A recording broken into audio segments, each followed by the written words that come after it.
Sonic fan games are the cornerstone of the Sonic community. They've been there since damn near the beginning, with multiple fan games being made around before Sonic Adventure 1 was even out. They've been around for a long time, and as the years pass and game development tools become more accessible for the average Joe, the fan game scene has been on nothing but a constant rise. There's some gems before around 2017 for sure, but looking at most people's favorite fan games, you're gonna notice that most of them have released in under the past decade. These things are seriously only getting better and better, with more fan games sharing a similar scope to that of an actual game. Think Sonic and the Dragon's Path, that, while still granted hasn't shown off any gameplay, have already shown off beautiful animations in the main theme of the song featuring Johnny Joe Ellie of Crush 40. Fan games are important and they're very special. I should know because, no reason in particular, teehee. However, despite this, I feel like a good handful of fan games seem to be held in such a high pedestal for simply being a nice looking game not made by Sega, that sometimes people treat like God's gift to Earth and disingenuously compare to official works, which can get really annoying. However, on the opposite side, you get people who are so annoyed by this that they shit on fan games without giving any real criticism and serve to shit talk it just because it's popular. In this video, I want to strike a healthy middle ground, where I praise fan games for their quality while still criticizing them like I would any other game, all while not being a dick. On a final note, you're likely going to be seeing fan games you've seen before in plenty of other videos, but I actually want to say something of note in this video instead of Sonic Robo Blast 2 is so cool. It's a fully 3D Sonic game and Sega should make it official. Did you know it was made in the Doom engine? Because you've heard that before. But anyways, without further ado, holy shit, was that Pomni? Anyways, without further ado, let's get right into the video. Starting us off, we gotta look at where we came from, the most notable early Sonic fan games. That's right, I'm talking about Sonic before the sequel. This game is pretty noteworthy as it's one of the first really popular Sonic fan games out there, and it showed what the possibilities could be for fan games. It paved the way for some of the best fan games. Without it, who knows how the scene would end up. I don't really like this game at all. Yes, I know, it's very clearly a product of its time, but that also makes criticism of it way easier. Like Pepper has clearly improved. This game is pretty bad, and I think it should be pretty obvious when looking at it outside of the nostalgia goggles. Taking a peek at the level design here, and this is Sonic Forces City, goddammit. No doubt there's some high paths and what have you, but Jesus Christ, it's kind of just a straight line. It's kind of ridiculous. The best part about this game really is just its place in history. Its limitations ooze so much charm, from the cropped out Sonic from the CD intro to make way for original cutscenes, to levels being clearly based on other zones with music from other Sonic games. Nowadays, if a fan game was out here doing that, yeah, what are we doing? But this game easily gets a pass just because of how innovative it was. So while it is a game with very unremarkable gameplay, the game and its impact are anything but. Now real quick, fuck you. If you enjoy the video, join the subscriber or something, fucking whatever. I have a Patreon that you can support for as little as $2.50 a month, and you can get early access to videos. Woohoo, hooray. But genuinely though, it's the best way to support me, so if you can, that would, be great. I'm serious. But anyways, back to the video. Now, as I was saying, speaking of remarkable games, Sonic Robo Blast 2 is so cool. It's a fully 3D Sonic game, and Sega should make it official. Did you know it was made in the Doom engine? Yeah, of course I had to talk about it. It's been talked to death, but who cares? Sonic Robo Blast 2 is... It's fucking Robo Blast 2. You know what it is. It is the fan game, and it has that status for a reason. This game has its flaws for sure, but even critical old me has to look at it and say, damn, this is nothing short of a stellar game. The worst part about it, I'll get it out of the way, is that I think the controls can be a hindrance sometimes. Sometimes platforming with these controls are genuinely really fun, as seen in Red Volcano where it's really intense, but god does it feel so fucking fun. Yeah, but then, you get other times where the game asks more of you and something just has to give. Egg Rock is a nicely designed zone, but I think the controls have it being maybe just a bit more frustrating than it should be. Overall though, this game is absolutely wonderful. I love the absence of the homing attack. I love how this game is unapologetically a platformer till the very end. The controls may take some time to getting used to, but even achieving some of the most basic flow states and intensive areas of platforming feel euphoric. It is a wonderful game, and probably the only fan game where I can say it lives up to the hype and isn't overrated. It's beautiful. Now, another game that I hold in high regard is the somewhat recent demo of Project Hero. 3D modern Sonic tech demo turned classic Sonic. This is the fan game that I'm the most devastated about its cancellation. Despite its clearly unfinished state, the little amount of content we have goes right over the mark of most proof of concepts. Plenty of fan games or tech demos, proof of concepts, all that junk. They have all these wonderful physics and what have you, but they never apply any of it to an actual level. Well, this one did. And yes, it's unfinished. Yes, it has flaws. Yes, you can break it, but it is excellent. This one short level makes Project Hero leagues above several other proof of concept demos because, well, it proved itself. I've made a whole video on this game alone, so you should check it out after this one, but god, do I love it. The level design is a great translation of the classics, albeit a bit different with some creative liberties. Sonic's moveset is incredible and shows a great evolution of his classic one, leading to more possibilities for engaging gameplay, and it's overall just great. It may be unfinished, but it proved itself, and that's what mattered. Hey, lean in. Little closer. Little more. Sonic Omens. Sonic Omens, the game everybody loves to hate. Now, there's two ways to look at the game. Number one, oh, that's not problematic media is in my comfort series. Yeah, fuck this game forever. Or you could look at it for what it is and be unbiased in your judgment of the game and have criticisms that aren't disingenuous. And I'm choosing the latter. Anyways, with that being said, dude, this game fucking sucks. Looking at it from any unbiased angle, this game is shit, man. Every single aspect about this game is bad, aside from maybe some of the songs. The visuals are just ripped assets from Unity or Unreal or whatever an engine, leading to a poor art style that lacks any cohesion, poor voice acting, poor voice direction, a story that misunderstands Sonic as a whole in an attempt to focus more on fan service and callbacks as opposed to a meaningful story with depth. And last but not least, the gameplay. This game is a boost adventure hybrid. What does that mean? Fucking nothing, because nobody knows what these formulas actually mean. It's literally just a boost game where you technically have more control over Sonic. I'll be unbiased and say that the first and second level ain't too bad, and the last level is genuinely decent. However, the rest of these suck, man. Horrible platforming with poorly telegraphed obstacles, uninspired design philosophies, and all around, it fails to replicate the good parts of either formula. It is the worst of both, reaching lows even lower than both formulas combined. I wanted a good 3D Sonic fan game, but all I got was Sonic Omens! Now, on a largely better note, we have Sonic GT. Now, if you've been with me for a while, you'd know I love this game. Well, I used to. You see, since now and then, GT's flaws have grown more apparent, and while I used to have this game on the highest of pedestals, I realize now that while certainly not a bad game by any means, it lacks a lot of things I actually want out of 3D Sonic. There's a lot of things on paper, and even execution, that are pretty cool.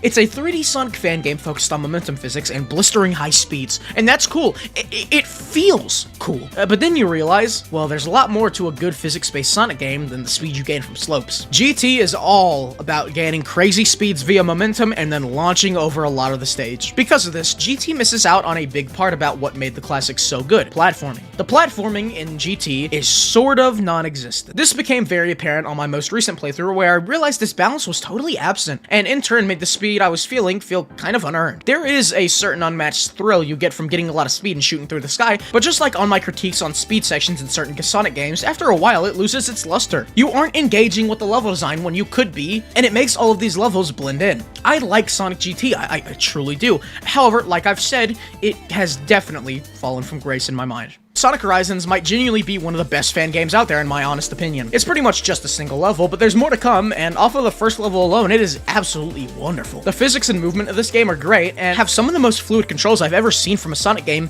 period. I'm sure seeing gameplay doesn't capture how truly fluid everything feels to play. This is great. The fluidity is also aided by the beautiful camera work that Strix has used throughout the entire level. As much as I hate to compare fan games to official works, I think this camera work is on par with that of Unleashed, which is a ridiculous compliment. There's so much polish here as well. It might be just one level, but it is a very polished one level. And also the level design is just great. While being like a little basic due to its nature as a first level, it still has loads of depth, and it does a great job selling you on the game. It takes its level design philosophies from the classics and adapts them into 3D flawlessly. Also, surprise, I've actually been playtesting this game, and Strix, please release the next fucking demo, because I want to talk about the other thing so bad. All I'm saying is that this game is amazing level design, and there's even better level design you haven't seen yet. Now, taking a quick intermission real quick, we can't forget about the fan remakes that exist out there. I want to briefly highlight a couple, but there's one specifically that I'm going to exclude from this list because I want to talk about it on its own in a few minutes. But anyways, rapid fire.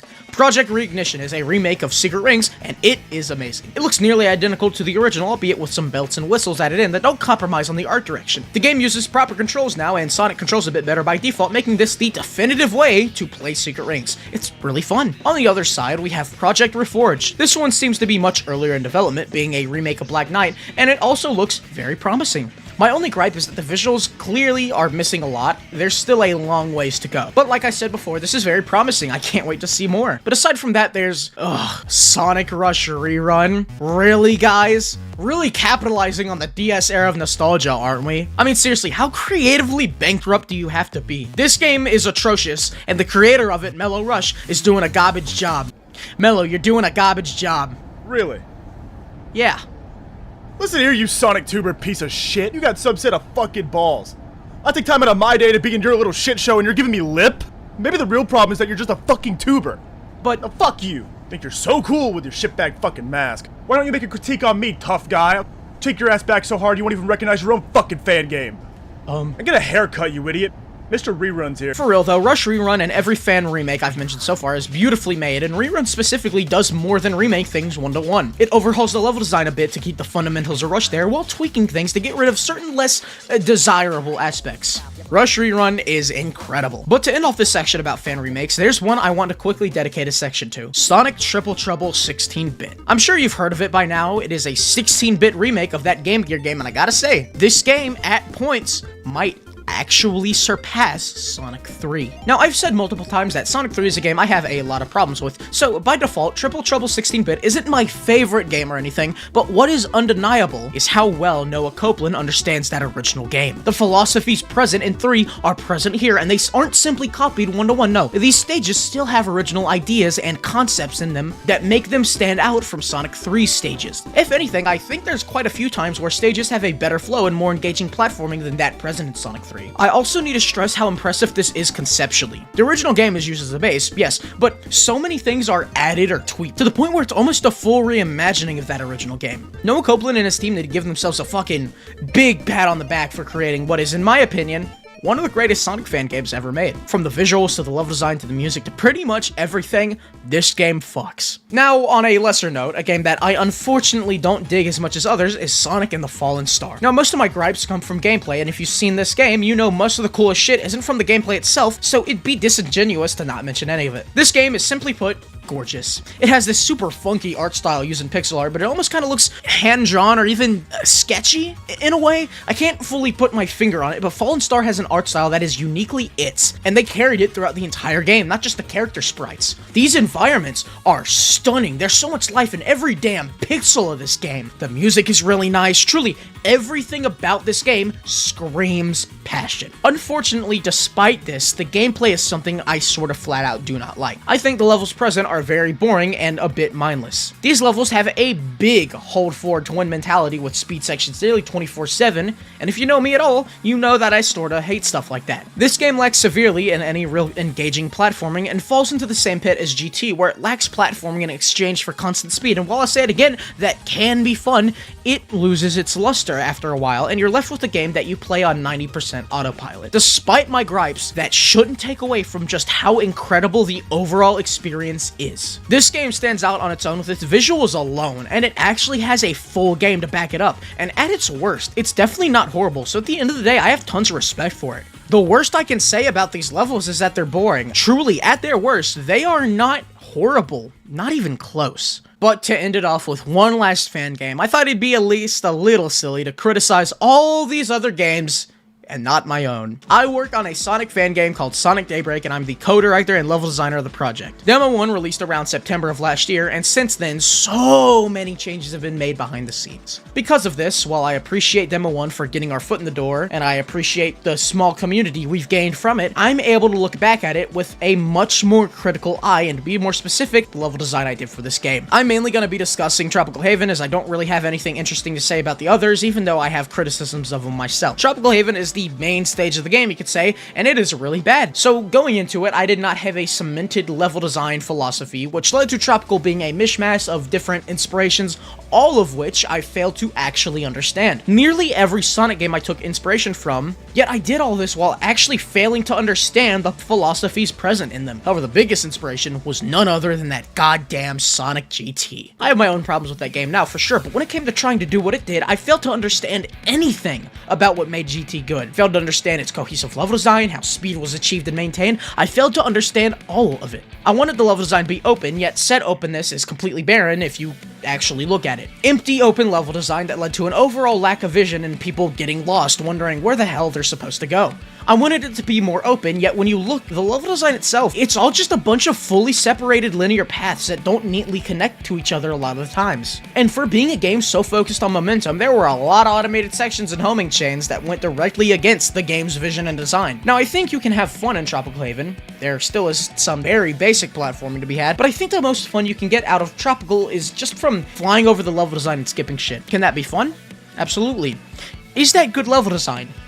No. Since then, I've grown a ton, and my philosophies are very cemented and actually understood by myself, and they have been for a bit. There is no GT influence in this game anymore.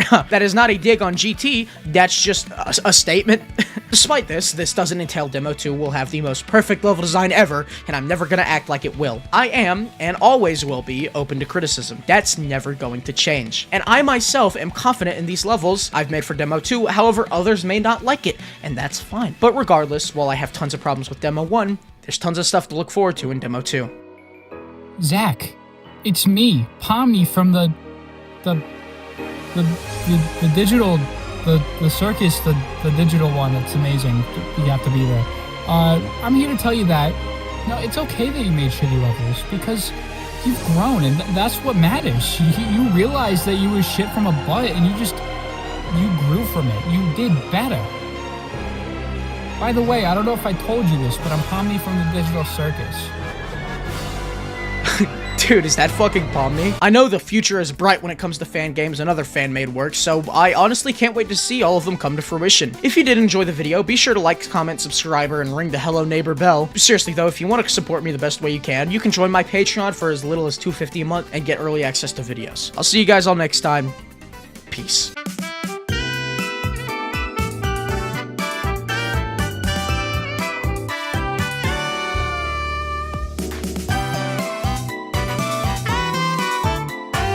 Listen here, you pockmarked piece of shit. You got some set of fucking balls.